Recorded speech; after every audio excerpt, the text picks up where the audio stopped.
जी से बोले, मैं आपसे नवरात्र व्रत का महात्म्य जानना चाहता हूँ।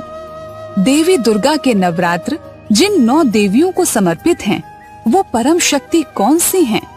क्या ये त्रिदेव की कोई लीला है?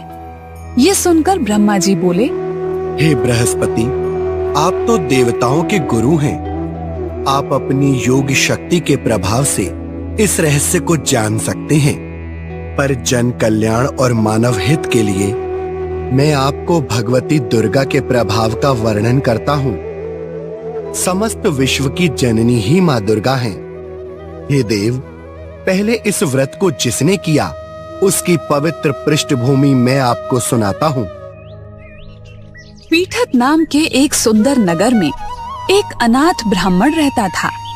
वो भगवती दुर्गा का बहुत बड़ा भक्त था।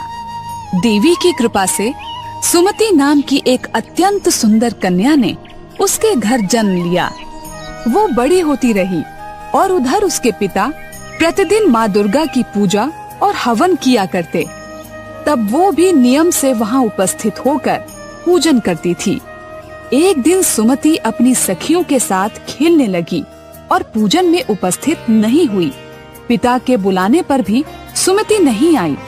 पुत्री के ऐसे व्यवहार से पिता क्रोधित हो गए और बोले, सुमति, तुमने आज मेरी आज्ञा की अवहेलना की है। जिस पूजन को मैंने बचपन से तुम्हें सिखाया है, आज उसी भगवती के पूजन से तुमने अपना मुख मोड़ लिया। नहीं पिताजी, ऐसा नहीं है। खेल खेल में मुझे ध्यान ही नहीं रहा। और रहा प्रश्न माता की पूजा का, तो वो अपने बच्चों को क्षमा कर देती हैं। वैसे भी मैं तो अभी बाल्यावस्था में हूँ। क्या कहा?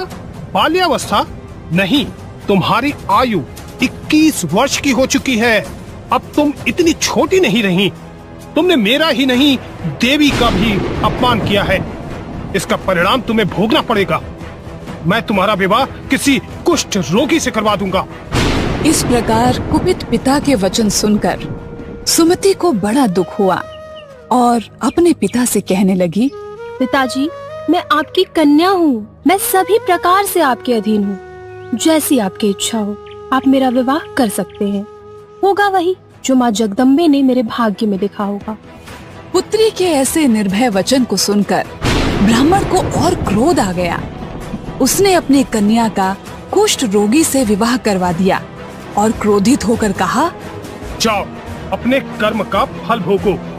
देखे केवल भाग्य के भरोसे रहकर किस प्रकार तुम्हारा भला होता है। पिता के इस प्रकार के कटु वचनों को सुनकर सुमति अपने मन में विचार करने लगी। दुर्भाग्य ही सही, माँ भगवती ने मेरे भाग्य में जो लिखा था वो मुझे प्राप्त हुआ है।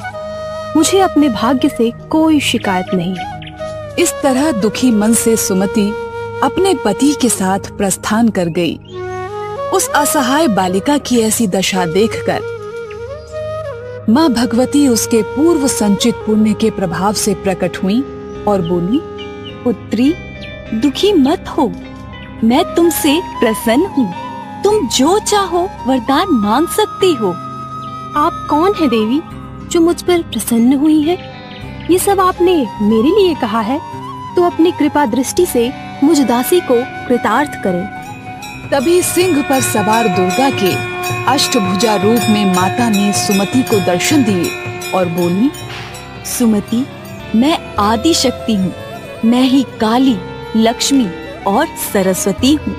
जिस देवी की तुम बाल्य अवस्था से पूजा करती आई हो, मैं वही हूँ। तुम्हारे पूर्व जन्म के पुण्य प्रभाव से मैं प्रसन्न हूँ। मैं तुम्हें तुम्हारे पूर्व जन्म का वृत्तांत सुनाती हूँ। तुम पूर्व जन्म में भील की स्त्री थी।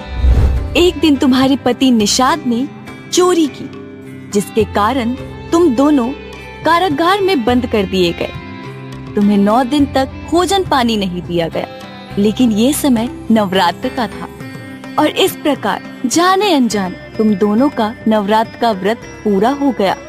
हे पुत्री, उसी के प्रभाव से तुम्हारा पुण्य अब जागृत हुआ है। तुम्हारी जो इच्छा हो सो मांग लो। हे माता, मैं आपको प्रणाम करती हूँ। माँ, आप मुझ पर यदि प्रसन्न हैं, तो कृपा करके मेरे पति के कुष्ठ रोग को दूर कर दीजिए। आपकी बड़ी कृपा होगी। तथास्तु, ऐसा ही होगा। देवी के ऐसा कहते ही सुमति के पति की देह कुष्ठ विहीन हो गई। वो सोने के समान शरीर वाला हो गया। इस वृत्तांत के बाद ब्रह्मा जी बृहस्पति से बोले, देवी की कृपा पाकर ब्राह्मणी अत्यंत प्रसन्न हुई। कालांतर में उसे देवी के आशीर्वाद से एक पुत्र रत्न की प्राप्ति हुई। इस तरह भगवती पर उसकी आस्था और बढ़ती गई और वो अनेकों प्रकार से निरंतर देवी की स्तुति करने लगी।